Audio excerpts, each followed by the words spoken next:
initial thoughts on this game, mate, because it's a new season. There are new players. There is new positivity around Manchester United, but there's still the scars from the last few years and what's happened to them that I want to believe this is a new era under Ruben Amorim and it's different, but it's kind of hard. I think most Manchester United fans will feel the same as I do when they head to this game and watch this game against Fulham this weekend. What do you think?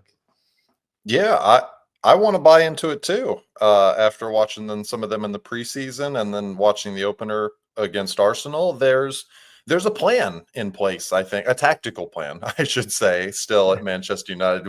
We don't totally know what the transfer strategy is, and what profile of players they're targeting. If they have a pipeline that they're working on, or they're just going to continue to spend all of the money and then be able to recoup none of it. That they've spent a couple $100 million this summer, and they have brought in zero. And so I don't think that's quite sustainable. They've got some players to still move out of the club, but on the field, the positives for United is Ruben Amorim clearly took the period of time that he had last season, got through the growing pains, made a lot of decisions, I think, on players that, we're not seeing in the squad now. Rasmus Højlund and Alejandro Garnacho being two of the main ones, two of the most expensive ones.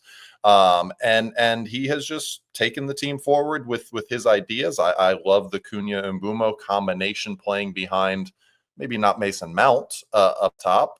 Maybe we'll see Benjamin Šeško in the starting lineup here soon. But, you can look at the attack and say, okay, this is going to be a good counterattacking team this season. They're going to score quite a few goals. They're going to create a lot of chances. But I still got questions about them defensively. It looked okay against Arsenal in the opener, but it wasn't the most expansive performance or just game plan from Arsenal either. I still got questions about Bruno and Casemiro as a midfield duo. So there's some questions, but things are, generally speaking, moving in the right direction for Manchester United. And it's been a long time since you could say that with real, actual evidence to back it up. Yeah, 100%. And I was lucky enough to be at Old Trafford for that season opener against Arsenal last weekend. And yes, they lost, but I think the biggest thing for me was the reaction of the fans at the final whistle, Andy. I mean, they'd lost, but they were all looking around at each other like, we should applaud that. That was a good performance. And we, been here before, but we should have got something from that game had the finishing or not hit the post or David Raya didn't make a good save. So there was real positive signs, but of course there are some issues when we look at the goalkeeper situation, what's going on there. Is Andre Onana going to come back for this one? Are they going to make a move and figure something out? We don't know. And I think midfield as well, you brought it up brilliantly. Bruno Fernandes, a wonderful player, but shouldn't really be playing in a deeper role in this system the way they play. And the player alongside him is probably the biggest issue they have. And obviously, Kobbie Mainoo is not fancied by Ruben Amorim because of the fact that he was on the bench last weekend against Arsenal. I think his future at United is probably done under this manager. And Ugarte, Casemiro, against certain teams, fine. But if they want to get to where they want to get to, they have to upgrade that central midfield position. And I think they found the system. They found a general mix of players that they can trust and can carry out a plan Amorim wants. And there's that final bit in the final third. You're right. And Mbeumo, Cunha, excellent in their Premier League debuts for United. Obviously, Cunha will play slightly deeper when Šeško's fit enough to start, and that could be this weekend. And Šeško, I mean, I'm intrigued by that signing because it is that in-between, right, of potential. He's clearly got quality, but it's different. We haven't seen him in the Premier League before, so it's different than signing Mbeumo and Cunha, who you know what you're going to get. But the one thing that really took me aback by seeing him in person was how tall he is and how massive. We know, like he talks about Zlatan as his hero and his idol. He kind of wants to play like him, I think, his movement-wise. He's not really going to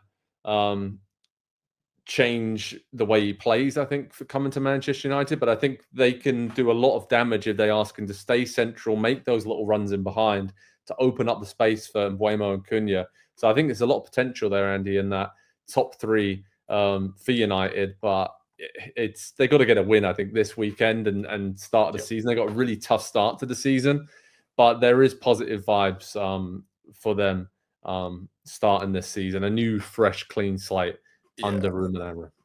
They need some actual victories, not just moral victories, Yeah. at this point of the season and this point of the project to build to not just it'll obviously build confidence within the squad, but also to keep the fans on side, because this little honeymoon period where they had a nice outing at Old Trafford, it's been rare for the last decade or so, and I think they'd like to keep that going. And so yeah, they're going to need to put together some results along to go with the performances. I'm just looking here at striker numbers. Šeško has a couple of seasons now, so he's a couple years older than Højlund was when he came to Manchester United. They're Yeah. both 22. Højlund was 20 when he came over. Šeško 22 now. He's got a couple of double-digit goal seasons in the Bundesliga for RB Leipzig at the point of signing for United, and at the time that Højlund came over, he had just the one really good season at Atalanta where he didn't even get to double-digit goals. Not to belittle what he did there.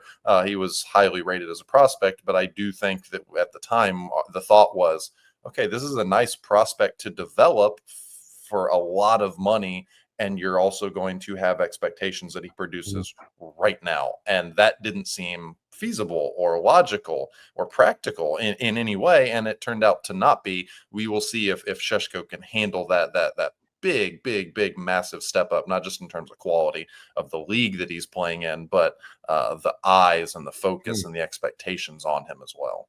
But I do like that. I think the players they've added this summer, I think the character of them is that they don't really care about this pressure and they're confident and have belief in their own abilities. They bought well. You're right. Have to move some players on to maybe get those final few pieces, goalkeeper, central midfielder through the door between now and the end of the summer window. So let's wait and see. But decent start for Manchester United in terms of performance and the way it feels. Feels a bit different at the start of the season. In terms of Fulham, feels very similar. I mean, Marco Silva's been kind of complaining a little bit about not having basically any new players. They had quite a bloated squad, a decent deep squad last season, so you can understand the logic. And in previous years, Fulham, we know they've been spending money like it's going out of business or just signing players when they didn't really need to sign players, and kind of tripped up on that a few times. They got relegated way back when, but they were solid at Brighton. I watched it for PST the first week of the season, got a good draw. It was a fair result. Got a late equaliser, but that was a fair result.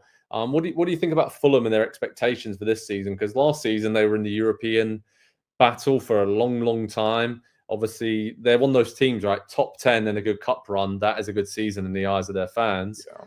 Feels like even without making any transfers, they're kind of on course for that again. But there's that group, isn't there, between sort of 15th and 8th, where they could finish anywhere in that group. Yeah.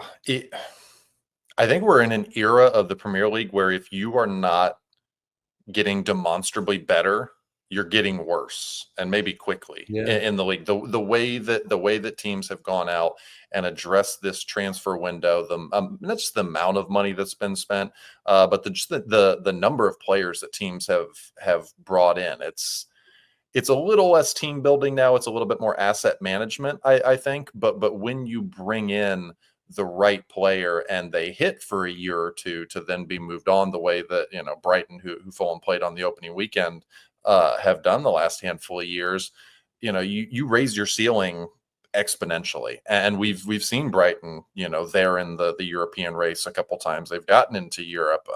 Fulham, it's a solid squad, but I don't look at any player in there and say, in a year or two, that guy could go for 50-60 million to one of the big clubs. And it just feels like this is including Manchester City and Manchester United, although the Red Devils are not thought to be in the race for his signature. Pep Guardiola's side are considering a move for the Italian, with Galatasaray interested in Ederson. City have already signed goalkeeper James Trafford for €31 million this summer, and the returning star is primed to be the club's new number one. PSG are likely to want around €40 million for Donnarumma, who has also attracted interest from Real Madrid and clubs in Saudi Arabia. The goalkeeper, who reportedly earns around €200,000 a week at the League One club, thanked his teammates and fans in his message. "I hope to have the opportunity to look the fans at the Parc des Princes in the eyes one more time and say goodbye as it should be done," he added. "If that doesn't happen, I want you to know that your support and affection mean the world to me, and I will never forget it." Donnarumma has made 161 appearances for PSG since joining the club from AC Milan back in 2021 on a free transfer. He has won 4 Ligue 1 titles, 2 French Cups, 3 French Super Cups and the Champions League while at the club. Donnarumma has also enjoyed success with Italy, having helped his nation be crowned European champions back in 2021.